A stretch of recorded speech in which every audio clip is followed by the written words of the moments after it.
mo pwedeng panagutan ang pinagbubuntis kang babae yun. Eddie. Yan mga mamsi, oh. Si Papsi, oh. Yan.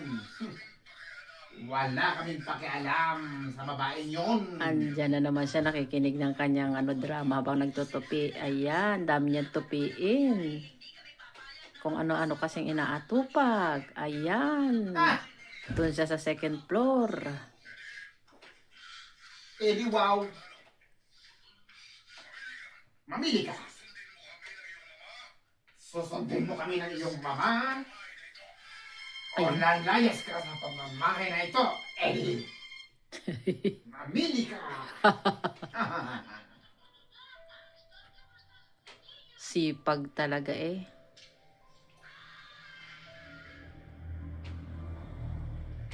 Yan, ganyan ang gawa niya.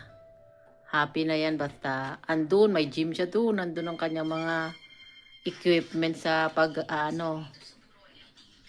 exercise niya. Papsi, hello.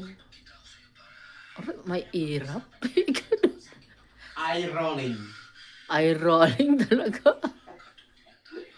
Sawa, hindi niya alam naka-video siya. Ah, ha, ha, ha, ha.